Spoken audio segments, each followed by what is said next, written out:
हाँ, तो नमस्कार साथियों, कैसे हो आप सब? उम्मीद करता हूँ आप सब अच्छे होंगे और आपकी पढ़ाई भी अच्छे से चल रही होगी।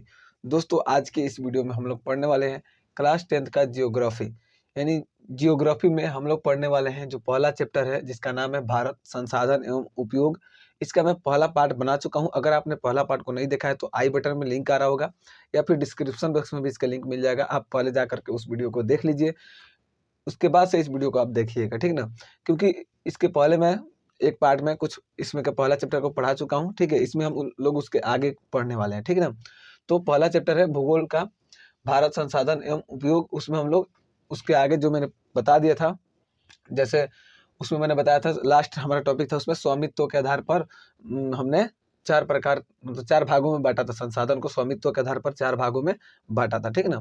तो उसको हमने लास्ट टॉपिक मतलब हमारा वही था, ठीक है ना? आज अब हम जो पढ़ने वाले हैं आज की इस वीडियो में हम लोग उसके आगे पढ़ने वाले हैं, ठीक है? उसके आगे जो है यहाँ पर कि विकास के स्तर पर भी संसाधनों को 4 भागों में बाँटा गया है, यानी हम चारों प्रकार को अच्छे से विस्तार से पढ़ने वाले हैं।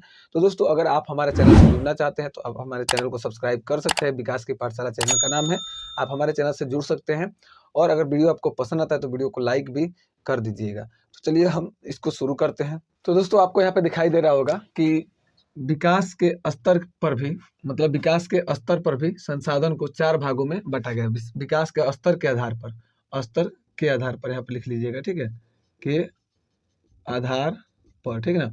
विकास के स्तर के आधार पर भी संसाधन को कितने भागों में? 4 भागों में बाँटा गया है। अब कौन-कौन से दोस्तों?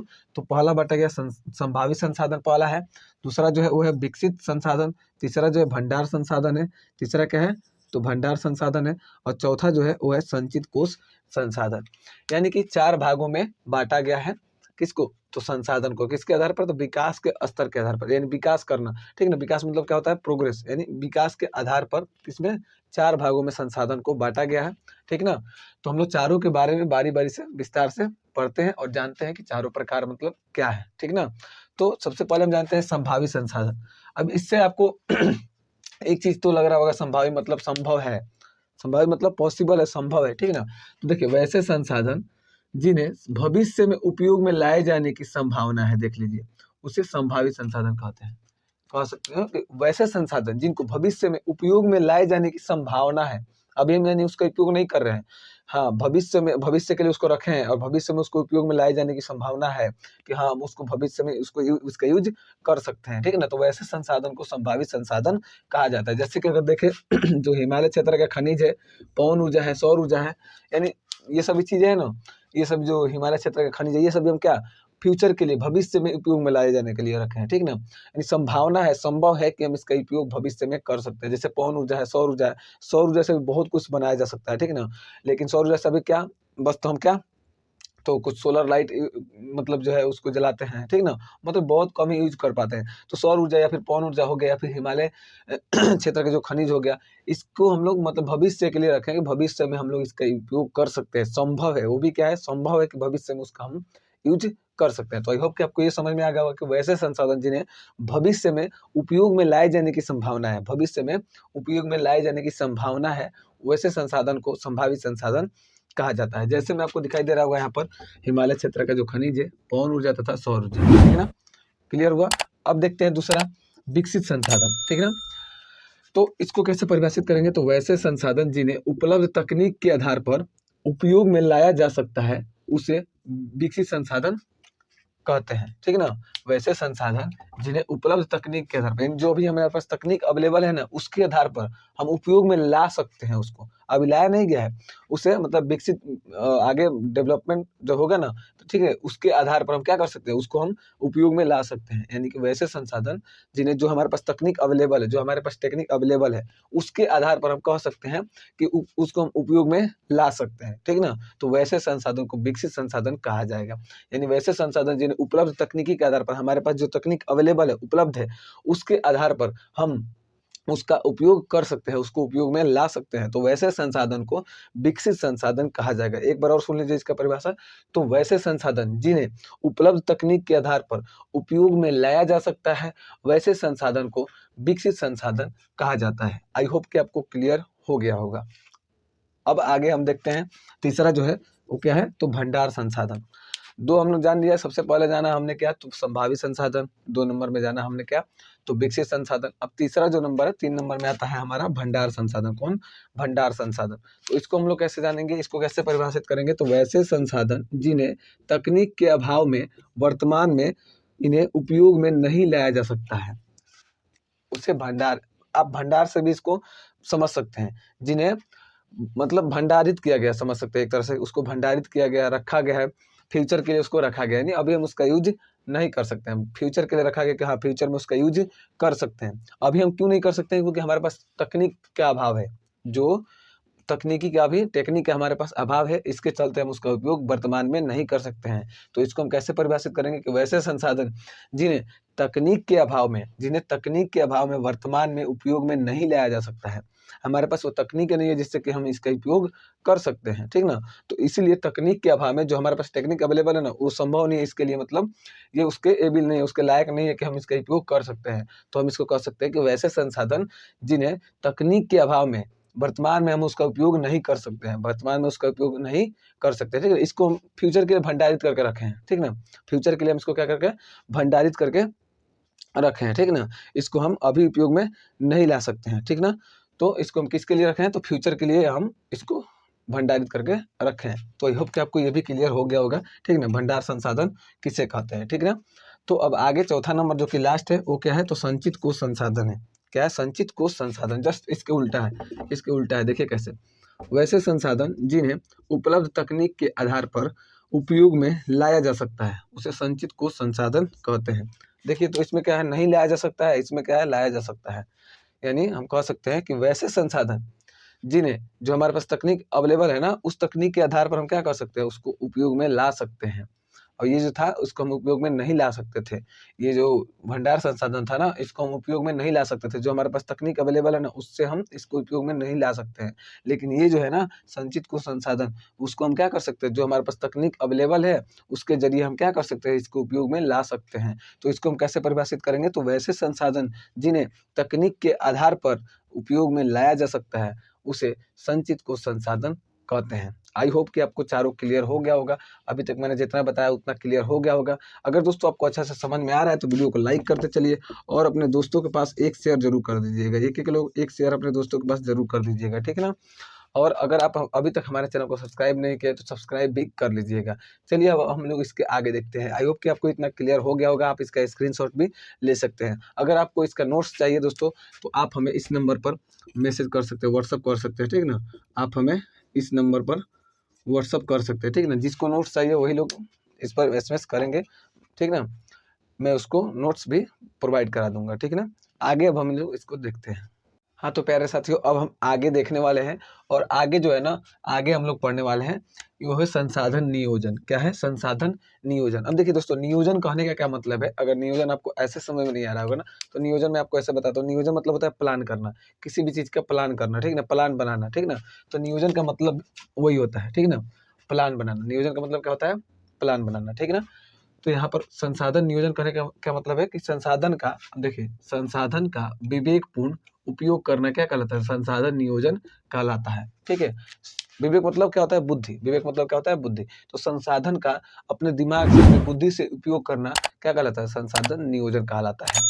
यानी संसाधन को हम क्या कर रहे हैं, अपने दिमाग से यूज कर रहे हैं, जहाँ मतलब जरूरत है वहाँ पर उसका यूज कर रहे हैं। तो अपने दिमाग से यानी बुद्धि से उसका उपयोग कर रहे हैं, तो वैसे संसाधन क्या कहलाएगा, उसको क्या कहलाएगा, मतलब वो क्या कहलाएगा, संसाधन नियोजन कहलाएगा, ठीक है ना। संसाधनों का अगर हम बुद्धि से, अपने विवेक से उसका यूज कर रहे हैं, सही जगह पर यूज कर रहे हैं, तो उससे क्या कहेंगे हम, उसे कहेंगे संसाधन नियोजन, ठीक है ना। तो नियोजन का मतलब सीधा मतलब क्या होता है, प्लान बनाना, कोई भी चीज का प्लान बनाना, संसाधन नियोजन का सिंपल मतलब होता है, ठीक ना। अब आगे है संसाधन संरक्षण। संसाधन नियोजन तो आपको समझ में आ गया। अब हम देखने वाले हैं संसाधन संरक्षण क्या है, ठीक ना। संरक्षण मतलब किसी भी चीज़ का रक्षा करना कह सकते हैं, ठीक ना, किसी भी चीज़ का रक्षा करना, ठीक ना, सुरक्षा करना। तो संसाधन संरक्षण का परिभाषा थोड़ा सा देख लेते हैं, क्या होता है ये। संसाधन का नियोजन एवं विवेकपूर्ण उपयोग करना संसाधन संरक्षण कहलाता है। ये भी लगभग सेम है कि संसाधन का नियोजन यानी प्लान से, किसी भी चीज़ का प्लान। मान लेते हैं अगर आपको कोई खाना ही बनाना है, जैसे मान लीजिए चावल ही बनाना है, तो चावल का मतलब चावल के लिए पानी कहाँ से आएगा, वो चावल कहाँ से आएगा, ये सब प्लान करना पड़ता है, ठीक है ना। तो इस वैसे ही संसाधन का अगर हम प्लान करके मतलब अच्छे से और विवेक से अपने बुद्धि से उसका उपयोग कर रहे हैं, जहाँ ज़रूरत है वहाँ पर उसका उपयोग कर रहे हैं, तो उसको क्या कहेंगे? संसाधन संरक्षण कहेंगे, ठीक ना? पहले प्लान बनाएँगे, संसाधन मतलब उसका उपयोग करने के लिए संसाधन का सबसे पहले तो उसका प्लान बनाएँगे, नियोजन करेंगे, ठीक ना? उसके बाद से अपने दिमाग से, अपने बुद्धि से, विवेकपूर्ण तरीके से उसका क्या करेंगे? हम उपयोग करेंगे, तो उसे हम क्या कहेंगे? उसे ही कहेंगे संसाधन संरक्षण, ठीक है ना? तो क्या कहेंगे? संसाधन का नियोजन एवं विवेकपूर्ण तरीके से उसका उपयोग करना क्या कहलाएगा? संसाधन नियोजन कहलाता है। आई होप कि आपको समझ में आ रहा होगा अच्छे से, ठीक ना? आगे देखते हैं। आगे कुछ महत्वपूर्ण टॉपिक है दोस्तों, आपको थोड़ा-सा ध्यान देना होगा इसमें, मतलब कह सकते हैं कि इम्पोर्टेंस कुछ लाइनें हैं, ठीक ना? कुछ वाक्य हैं, जिसको आपको ध्यान देना है। बस आपको एक नज़र देख लेना है, याद हो जाएगा। आप नोट भी कर सकते हैं इसको चाहे तो, ठीक ना? जैसे महात्मा गांधी ने कहा था, क्या कहा था? कि हमारे पास पेट भरने के लिए बहुत कुछ है, लेकिन पेटी भरने के लिए नहीं। अब महात्मा गांधी ने ऐसा क्यों कहा था? मतलब महात्मा गांधी कहते थे कि हमारे पास तो पेट भरने के लिए बहुत कुछ है, हमारे पास तो सबके पास पेट भरने के लिए बहुत कुछ है, लेकिन अगर कोई चाहे कि पेट भरने के सिवा हम पेटी भी भर लें, ठीक ना? पेटी भी भर ले, तो उसके लिए हमारे पास कुछ नहीं है, ठीक ना? यानी कहने का मतलब है कि बहुत जगह होता है कि खाने को कुछ है, मतलब अगर कुछ खाना-वाना मिल रहा है तो सबसे पहले लोग पेट भरने का तो वहाँ पे अवेलेबल है, लेकिन लोग क्या करते हैं? लोग पेट ही भरने लगने लग जाते हैं ना, अपना-अपना पेट ही भरने लग जाते हैं। कहने का मतलब यहाँ पर क्या है? पेटी भरने से क्या मतलब है, उनका क्या तात्पर्य है? तो लालची लोगों के लिए हमारे पास कुछ नहीं है। सिंपल सा मतलब है यहाँ पर पेटी भरने के लिए, यानी क्या मतलब है कि पेटी यानी कि लालच, मतलब लालची लोगों के लिए हमारे पास कुछ नहीं है। पेट भरने के लिए तो हमारे पास बहुत है, लेकिन अगर कोई अपना पेट ही भरना चाहता है, तो वैसे लालची लोगों के लिए हमारे पास कुछ नहीं है। ये ऐसा कहना था गांधी जी का। तो ऐसे अगर क्वेश्चन बनता है, अगर मान लीजिए एग्ज़ाम में क्वेश्चन बनता है कि ये हमारे पास पेट भरने के लिए बहुत कुछ है, लेकिन पेटी भरने के लिए कुछ नहीं है। तो अगर पूछ दे कि ये कथन किसका है? ये कथन किसका या फिर ये किसने कहा था? तो आपको ध्यान रखना है, आपका जवाब क्या हो जाएगा? तो महात्मा गांधी ने कहा था कि हमारे पास पेट भरने के लिए तो बहुत कुछ है, लेकिन पेटी भरने के लिए हमारे पास कुछ नहीं है। ये कथन किसका था? तो महात्मा गांधी का था। ये ऑब्जेक्टिव क्वेश्चन बनता भी है, तो आप लोग इसको ध्यान दीजिएगा, ठीक ना? आगे है, जो मेधा पाटेकर थे ना, मेधा पाटेकर, इनका संबंध जो था नर्मदा बचाओ अभियान से था। यानी ये भी मोस्ट इम्पोर्टेंट है, इसको ध्यान दीजिएगा। जो मेधा पाटेकर थे ना, इनका संबंध कौन से अभियान से था? नर्मदा बचाओ अभियान। अब नर्मदा बचाओ अभियान क्या है? तो नर्मदा नदी पर बांध बनाया जा रहा था, सबसे बड़ा बांध बनाया जा रहा था, ठीक ना? उसी के विरोध में अभियान हुआ था, ठीक ना? उसी के विरोध में अभियान हुआ था, ठीक ना? जिनका संबंध, मतलब इनसे उसका संबंध है, नर्मदा बचाओ अभियान से किनका? मेधा पाटेकर का संबंध है, ठीक ना? कह सकते हैं इसका नेतृत्व किए थे, ठीक ना? तो नर्मदा बचाओ अभियान आपको पता चल गया, मतलब नर्मदा नदी पर एक बहुत बड़ा बांध बनाने, मतलब बांध का निर्माण किया जा रहा था, जिसके विरोध में ये अभियान हुआ था। नर्मदा नदी पर एक बहुत बड़ा बांध बनाया जा रहा था, ठीक ना? बहुत बड़ा बांध बनाया जा रहा था, कह सकते हैं कि मतलब बहुत बड़ा बांध बनाया जा रहा था, ठीक ना? उसी के विरोध में वो मतलब उसका निर्माण हो रहा था, बांध का निर्माण हुआ था, उसी के विरोध में नर्मदा बचाओ अभियान हुआ था, ठीक ना? जिसका संबंध किससे? मेधा मेधा पाटेकर से है। क्लियर हुआ? चलिए आगे देखते हैं। आगे है कि सुंदरलाल बहुगुणा का संबंध किससे है? सुंदरलाल बहुगुणा। ये दोस्तों ऐसा ऑब्जेक्टिव है ना, ये सब ऑब्जेक्टिव ना, मतलब आपको कॉम्पिटिटिव एग्जाम में भी पूछता है, तो ये सब आपको ध्यान रखेंगे तो बहुत आपके लिए लाभदायक होगा आगे के लिए, ठीक है ना? जैसे सुंदरलाल बहुगुणा, नाम देखिए, सुंदरलाल बहुगुणा, इनका संबंध किससे है? तो इनका संबंध है चिपको आंदोलन से। किससे है दोस्तों? चिपको आंदोलन। अब चिपको आंदोलन किससे? तो ये पेड़ से संबंधित है। किससे? तो अंगूर के पेड़ से। अंगूर का पेड़ काटा जा रहा था, जिससे कि यह चिपको आंदोलन हुआ था। यानी चिपको आंदोलन पेड़ के काटने से संबंधित है ये, ठीक ना? तो इनसे जो संबंध था, ये किससे था? सुंदरलाल बहुगुणा से ये संबंध था। कौन? चिपको आंदोलन जो था सुंदरलाल बहुगुणा से संबंधित था। क्लियर हुआ? आई होप आपको क्लियर हो गया होगा, ठीक है ना? आगे है यहाँ पर कि संदीप पांडे का संबंध जो था, संदीप पांडे जो थे, कौन थे? संदीप पांडे, इनका जो संबंध था वो किससे था? वर्षा जल संचय कर कृषित भूमि का विस्तार करना। यानी जिस जमीन पर कृषि होता था ना, वहाँ पर कहीं एक जगह वर्षा का जल जो है ना, उसको संचित करके, इकट्ठा करके, और क्या करना? कृषि भूमि में यूज करना। जो कृषि भूमि है ना, उसमें क्या करना? यूज करके उसका विस्तार करना, ठीक है ना? सिंचाई के लिए उसका यूज करके, उपयोग करके, और उसको उसमें विस्तार करना, ठीक है ना? कृषि भूमि का विस्तार करना, ठीक है ना? वर्षा जल को संचित करके एक जगह किसी तालाब-वालाब में इकट्ठा करके, और उसको मतलब सिंचाई के लिए यूज में लाना। तो इससे संबंध जो था किसका था? संदीप पांडे का था, ठीक ना? आगे देखते हैं, आगे भी कुछ महत्वपूर्ण लाइन है, हम उसको देखते हैं। हाँ तो प्यारे साथियों, अब थोड़ा सा और इसमें कुछ इंपॉर्टेंस लाइन है जो हम आपको यहाँ पे बता देते हैं, अच्छे से समझा देते हैं, ठीक ना। कुछ यहाँ पे इंपॉर्टेंस लाइन दिया है, महत्वपूर्ण वाक्य है यहाँ पर, इसके बारे में मैं आपको समझा देता हूँ और बता देता हूँ, ठीक ना। यहाँ पे देखिए, जो पहला है यहाँ पर ना, मतलब कुछ मैंने पहले बताया, अब है यहाँ पर कि 1968 ईस्वी में क्लब ऑफ रोम, क्या है, क्लब ऑफ रोम ने संसाधन संरक्षण की वकालत की थी। क्या की थी? ये क्लब ऑफ रोम ने क्या की थी? संसाधन संरक्षण की वकालत की थी। क्या की थी? वकालत की थी, ठीक है। तो ये है कब की थी? तो 1968 ईस्वी में की थी। ये आप लोग याद रखिएगा, कब की थी? तो 1968 ईस्वी में वकालत की थी। किसका? तो संसाधन संरक्षण की। किसने किया था? तो क्लब ऑफ रोम ने। ये आपको याद रखना है, ऑब्जेक्टिव क्वेश्चन इस पर बनता है, ठीक ना। तो आप लोग इसको याद रखें। क्वेश्चन कैसे पूछ सकता है? तो 1900 मतलब ऐसे पूछ सकता है कि संसाधन संरक्षण की वकालत किसने की थी, ठीक ना। या फिर ऐसे भी पूछ सकता है कि क्लब ऑफ रोम ने संसाधन संरक्षण की वकालत कब की थी। तो इसका जवाब क्या होगा? तो इसका जवाब होगा 1968 ईस्वी में। ये आपको याद रखना है ना। आगे है कि स्मॉल इज ब्यूटीफुल। क्या है? Small is beautiful. ये जो पुस्तक है ना, इसके लेखक कौन थे? तो इसके लेखक है सुमशेर। कौन है? सुमशेर है। इसके लेखक है सुमशेर। जो स्मॉल इज ब्यूटीफुल है ना, ये स्मॉल इज ब्यूटीफुल जो पुस्तक है ना, इसके लेखक कौन है? तो इसके लेखक है सुमशेर। याद रहेगा, इसके लेखक है सुमशेर, ठीक ना। क्वेश्चन अगर पूछ दे आपको कि स्मॉल इज ब्यूटीफुल, इसके लेखक कौन है? तो इसके लेखक है सुमशेर। याद रहेगा ना। हाँ ठीक है। आगे है स्मॉल इज ब्यूटीफुल। जो ये पुस्तक है ना, स्मॉल इज जो ब्यूटीफुल पुस्तक है, इसमें मतलब कौन, मतलब क्या है इसमें, इस पुस्तक में क्या है? तो इस पुस्तक में क्या है? संसाधन संरक्षण से संबंधित ना गांधी जी का विचार इसमें प्रकाशित है। इसमें क्या है कि जो स्मॉल इज ब्यूटीफुल पुस्तक है ना, इसमें संसाधन संरक्षण से संबंधित, यानी संसाधन को कैसे सुरक्षित रखा जाए, कैसे बचा कर रखा जाए, उससे संबंधित गांधी जी के, किसके? तो महात्मा गांधी के इसमें विचार प्रकाशित है ना। किसके विचार प्रकाशित है? तो महात्मा गांधी के विचार प्रकाशित है इसमें, ठीक है ना। जो स्मॉल इज ब्यूटीफुल ना, अगर ये भी पूछ दे कि किसके लेखक है, तो क्या कहिएगा? तो सुमशेर द्वारा लिखा गया है, ठीक ना। ये पुस्तक किसके द्वारा रचा गया है? सुमशेर के द्वारा। और इसमें क्या है? तो किसके विचार है? तो इसमें गांधी जी के विचार है। किससे संबंधित? तो संसाधन संरक्षण से संबंधित गांधी जी के विचार है। आई होप कि आपको एक एक टॉपिक क्लियर हो रहा होगा, अच्छे से समझ में आ रहा होगा, है ना। ठीक है, आगे है हमारा साझा भविष्य, यानी कि our common future, our common future, ठीक है ना। इसी का इंग्लिश है नामक जो रिपोर्ट है ना, 1987 में, कब? 1987 ईस्वी में ब्रंटलैंड, क्या है? ब्रंटलैंड आयोग द्वारा प्रस्तुत किया गया था, ठीक ना। अब क्वेश्चन पूछ सकता है कि हमारा साझा भविष्य नामक रिपोर्ट कब तैयार किया गया था, ठीक ना, या फिर कब प्रस्तुत किया गया था। कब किया गया था? तो 1987 में प्रस्तुत किया गया था। अगर ऐसे पूछ दे कि कौन से आयोग द्वारा, तो ब्रंटलैंड आयोग द्वारा। देख लीजिए, ब्रंटलैंड आयोग के द्वारा क्या किया था? प्रस्तुत किया गया था। क्लियर हुआ? यहाँ तक आपको क्लियर हुआ, ठीक ना। क्वेश्चन अगर ऐसे बनेगा तो आप लोग देख लीजिएगा ना।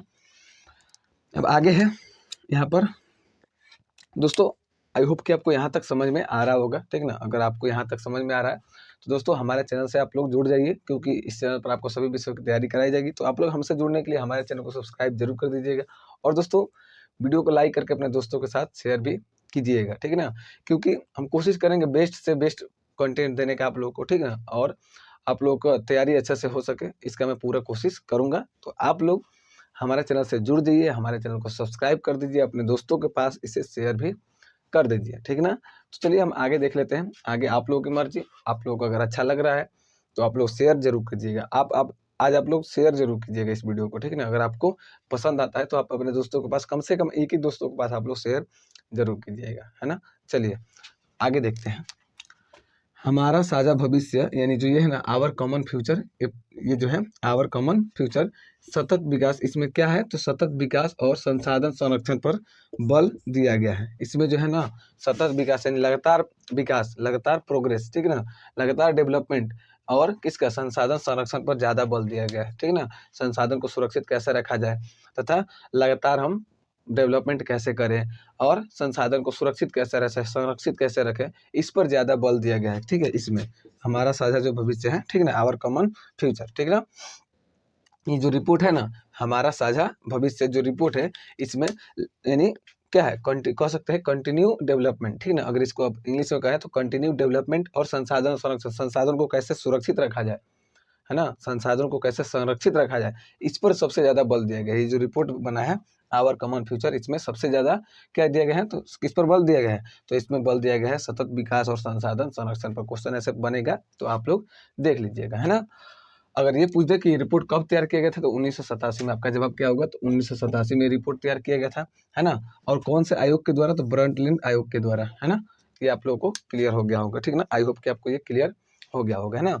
आगे देखते हैं, आगे है कि पर्यावरण संरक्षण हेतु सर्वप्रथम स्टॉकहोम में विश्व शिखर सम्मेलन 1972 ईस्वी में, कब, 1972 ईस्वी में आयोजित हुआ था। अब देखिए यहाँ पर आपको क्वेश्चन घुमा कर भी बन सकता है, कैसे कैसे क्वेश्चन बन सकता है, जैसे कि यहाँ पर देख सकते हैं, पर्यावरण संरक्षण के लिए, पर्यावरण संरक्षण हेतु सबसे पहले विश्व शिखर सम्मेलन कहाँ पर आयोजित हुआ था। क्वेश्चन ऐसे भी बन सकता है कि सबसे पहले विश्व शिखर सम्मेलन कहाँ पर आयोजित हुआ था, किसके लिए, तो पर्यावरण संरक्षण के लिए। पर्यावरण संरक्षण के लिए सर्वप्रथम विश्व शिखर सम्मेलन, याद रखिएगा, विश्व शिखर सम्मेलन कहाँ पर आयोजित हुआ था, तो आपका जवाब होगा सर्वप्रथम स्टॉकहोम में आयोजित हुआ था। कहाँ पर, स्टॉकहोम में आयोजित हुआ था। अगर सन पूछ दे कि कब आयोजित हुआ था, तो आप लोगों का जवाब होगा 1972 में आयोजित हुआ था, है ना। सबसे पहले अगर क्वेश्चन आपसे पूछ दे कि पर्यावरण संरक्षण हेतु सर्वप्रथम सबसे पहले जो बैठक, मतलब क्या बोलते हैं, सबसे पहले जो सम्मेलन हुआ था ना, वो हुआ था स्टॉकहोम में हुआ था। और कब हुआ था, तो 1972 ईस्वी में हुआ था। ये आप लोग याद रखिएगा, ऑब्जेक्टिव है, इसीलिए मैंने इसको टॉपिक वाइज करके बता दिया, चूंकि महत्वपूर्ण ऑब्जेक्टिव भी है, तो ये कहीं ना कहीं ऑब्जेक्टिव जो है महत्वपूर्ण है, इसलिए मैं इसको ऐसे करके बता दिया हूँ, है ना। अब देखिए, अब जो ये सबसे पहले ये पर्यावरण संरक्षण के लिए जो विश्व शिखर सम्मेलन हुआ था ना, तो इसी सम्मेलन के बाद ना, ये विश्व शिखर सम्मेलन जो हुआ था सबसे पहले स्टॉकहोम में 1972 ईस्वी में जो विश्व शिखर सम्मेलन हुआ था, ये विश्व शिखर जो सम्मेलन हुआ था ना, इसी के तुरंत बाद, ठीक ना, इसी के तुरंत बाद हर वर्ष, प्रत्येक वर्ष 5 जून को पर्यावरण दिवस के रूप में मनाया जाने लगा, ठीक है। ये जब क्या बोलते हैं इसको, विश्व शिखर सम्मेलन सर्वप्रथम हुआ था स्टॉकहोम में 1972 ईस्वी में हुआ था ना, तो इसी के बाद, है ना, इसी के तुरंत बाद 5 जून को प्रत्येक वर्ष हम क्या मनाने लगे, पर्यावरण दिवस के रूप में मनाने लगे। तो यहाँ से और भी ऑब्जेक्टिव बना आपका, पर्यावरण दिवस कब मनाया जाता है, तो प्रत्येक वर्ष 5 जून को मनाया जाता है। कब मनाया जाता है, प्रत्येक वर्ष 5 जून को पर्यावरण दिवस के रूप में मनाया जाता है, ठीक ना। आई होप कि इतना सब आपको क्लियर हो गया होगा कि क्लब ऑफ रोम ने संसाधन संरक्षण की वकालत की थी, कब की थी, तो 1968 ईस्वी में की थी। स्मॉल इज ब्यूटीफुल पुस्तक के लेखक शमशेर थे, ठीक ना। और इस पुस्तक में संसाधन संरक्षण से संबंधित गांधी जी के विचार प्रकाशित हैं। संसाधन को कैसे संरक्षित रखा जाए, इससे संबंधित गांधी जी के इसमें जो विचार है ना, वो इसमें प्रकाशित हुए, ठीक ना। और है हमारा साझा भविष्य, जो आवर कॉमन फ्यूचर है नामक जो रिपोर्ट तैयार किया गया था ना, 1987 ईस्वी में तैयार किया गया था। कब तैयार किया गया था, 1987 में, और ब्रंट लैंड में आयोजित हुआ था। कहाँ पर हुआ था, ब्रंट लैंड आयोग के द्वारा प्रस्तुत किया गया था, ठीक ना। आई होप कि आपको क्लियर हो रहा होगा यहाँ तक, ठीक ना। अब यहाँ पर आगे है कि हमारा साझा जो भविष्य, ये जो रिपोर्ट है, ये जो रिपोर्ट तैयार किया गया था, इसमें किस पर ज्यादा बल दिया गया, तो इसमें सबसे ज्यादा बल दिया गया सतत विकास और संसाधन संरक्षण पर ज्यादा बल दिया गया है ना। यहाँ तक क्लियर हो गया। पर्यावरण संरक्षण हेतु सर्वप्रथम स्टॉकहोम में विश्व शिखर सम्मेलन हुआ था। और कहाँ पर हुआ था दोस्तों, तो स्टॉकहोम में हुआ था। कब हुआ था, तो 1972 ईस्वी में हुआ था। जिसके बाद जो विश्व शिखर सम्मेलन हुआ ना, इसी के बाद प्रत्येक वर्ष 5 जून को क्या मनाया जाने लगा, तो पर्यावरण दिवस के रूप में 5 जून को मनाया जाने लगा। आई होप कि आपको यहाँ तक समझ में आया होगा, अच्छे से समझ में आया होगा। अगर कोई भी इसमें से आपको कहीं भी डाउट है, तो आप हमें कमेंट बॉक्स में पूछ सकते हैं, मैं उसका जवाब जरूर दूंगा, ठीक है ना। कहीं भी आपको इसमें से दिक्कत है तो बाकी आज के इस वीडियो में हम लोग यहीं तक रहने देते हैं, वीडियो ज़्यादा लंबा नहीं करेंगे हम, ठीक है ना, यहीं तक रहने देते हैं। अगर आपको कहीं भी इसमें कुछ दिक्कत है तो आप हमें कमेंट बॉक्स में कमेंट करके पूछ सकते हैं। बाकी वीडियो कैसा लगा ये भी हमें आप कमेंट में ज़रूर बताइए कि आपको ये वीडियो कैसा लगा। और दोस्तों के पास ऐसे शेयर जरूर कीजिएगा। हमसे जुड़ने के लिए चैनल को सब्सक्राइब भी कर लीजिएगा। मिलते हैं इसके नेक्स्ट वीडियो में, तब तक के लिए जय हिंद।